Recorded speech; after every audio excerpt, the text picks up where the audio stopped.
നമ്മൾ അവിടെ ഈ താടി വളർത്തിയിട്ടൊക്കെ ആയിരിക്കും നമ്മൾ ഓപ്പറേറ്റ് ചെയ്യുന്നത്. കാരണം ഒന്ന് നമ്മുടെ ഐഡൻറ്റിറ്റി അറിയാതിരിക്കാൻ, രണ്ടാമത് ഈ ടെററിസ്റ്റും താടിയൊക്കെ വളച്ചിട്ടാണ്. അതുപോലെ തന്നെ നമുക്ക് ഈ കോവേർട്ട് ഓപ്പറേഷൻ എന്ന് പറയുന്നത്, അതായത് നമ്മൾ ഫിറനൊക്കെ ഇട്ടിട്ട് നമുക്കും പുറത്തോട്ട് പോകണമെങ്കിൽ നമുക്ക് ആ താടി അതേപോലെ ആവശ്യമാണ്. അപ്പം ഘാത്തക്കിലുള്ള എല്ലാവരും സാധാരണ താടിയൊക്കെ വെച്ചിട്ടാണ്. പിന്നെ നാലാമത് ഈ കാട്ടിലൊക്കെ പോകുമ്പോൾ എല്ലാ ദിവസവും ഷേവ് ഒന്നും ചെയ്യാൻ പറ്റാത്തതിന് അതിൻ്റെ ഒരു ഇതുണ്ട്. അങ്ങനെ ഞങ്ങളൊരു ദിവസം ഞങ്ങൾക്ക് എങ്ങനെ ഒരു ഇൻഫർമേഷൻ കിട്ടിയായിരുന്നു. ഒരു പർട്ടിക്കുലർ ഗ്രാമത്തിൽ ഒരു ടെററിസ്റ്റിൻ്റെ വീട്ടിൽ നിന്ന്, ആ ടെററിസ്റ്റിൻ്റെ അമ്മയും മറ്റ് ബന്ധുക്കളൊക്കെ ഉണ്ട്. അപ്പോൾ അവിടെ ഇടയ്ക്ക് ഇങ്ങനെ വരുന്നോ എന്നൊരു ഡൗട്ട് ഉണ്ടായിരുന്നു. അപ്പം ഞങ്ങളങ്ങനെ ആ വീട്ടിൽ പോയി. അപ്പം ഞങ്ങൾ പോകുന്നതിന് മുമ്പ് നമുക്കവിടെ സോഴ്സ് ഉണ്ട്, നമുക്ക് ഈ ഇൻഫർമേഷൻ തരുന്ന ആൾ. അപ്പോൾ അവർ കശ്മീരി തന്നെയാണ്, കശ്മീരി ഭാഷ സംസാരിക്കുന്ന ആളാണ്. അപ്പോൾ അവരുമായിട്ട് ഞങ്ങളൊരു പ്ലാൻ, ഒരു ചെറിയൊരു വ്യത്യാസം വരുത്തും. അതായത് നമ്മൾ എല്ലാ പ്രാവശ്യം ചെന്ന് നേരിട്ടൊന്ന് ചോദിക്കുന്ന പകരം നമുക്കിന്ന് വേറൊരു സ്ട്രാറ്റജി ആയിട്ട് 3 പേര് മാത്രം പോവാം. അതിനകത്ത് 2 സോഴ്സും പിന്നെ ഞാനും കൂടെ ചെല്ലാമെന്ന് പറഞ്ഞു. അപ്പോൾ ഇവർ 2 സോഴ്സും അന്നേരം ഞങ്ങൾ പ്ലാൻ ചെയ്തത് ഞങ്ങൾ ടെററിസ്റ്റായിട്ട് പോകാമെന്ന് വിചാരിച്ചത്. അതായത് ഇവർ മകൻ പറഞ്ഞു വിട്ട 3 ആളുകളാണ് എന്നുള്ള രീതിയിൽ ഞങ്ങൾ പോകുന്ന ഒരു പ്ലാൻ ഇട്ടിട്ട്, ഞാനും ഫെറനിട്ട് നമ്മൾ ഈ ഡ്രസ്സ് മാറ്റി കംപ്ലീറ്റ് ആയിട്ടുള്ളൊരു ടെററിസ്റ്റിലായിട്ട് ഞങ്ങൾ പോയി. 2 പേര് കശ്മീരിൽ സംസാരിച്ചു. അവരെന്നെ ഇൻട്രൊഡ്യൂസ് ചെയ്ത് ഇദ്ദേഹം അഫ്ഗാനിൽ നിന്ന് വന്നതാണ്, അദ്ദേഹത്തിന് കശ്മീരി ഒന്നും അറിയത്തില്ല.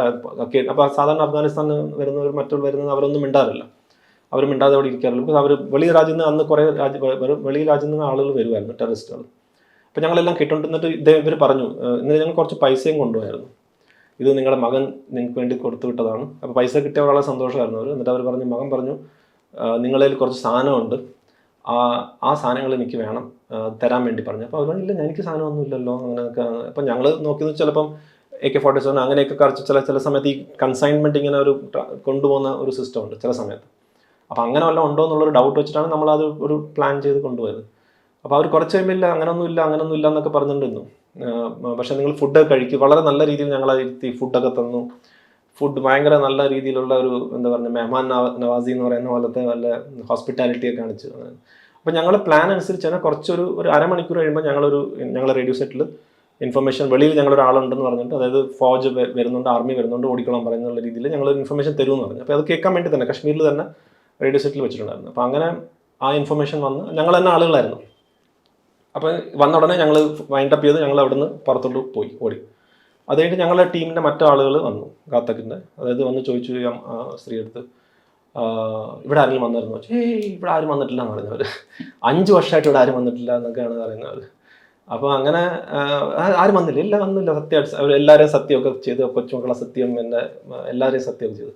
അപ്പോൾ അത് കഴിഞ്ഞിട്ട് ഞാൻ പതുക്കെ അവരെ ബാക്കിൽ വന്നു ഈ പറഞ്ഞുകൊണ്ടിരുന്നത്. അപ്പം ഇവരിങ്ങനെ സംസാരിച്ചിട്ടുണ്ടെന്നപ്പോൾ ഞാൻ ബാക്കിൽ വന്നിട്ട്, ഞാൻ വന്നായിരുന്നു എന്ന് ഞാനിങ്ങനെ അവരുടെ അടുത്ത് ഹിന്ദിയിൽ ചോദിച്ചു. അപ്പോൾ അവരെന്നെ കണ്ടത് അവർ ബോധം കെട്ട് താഴെ വീണു അവർ.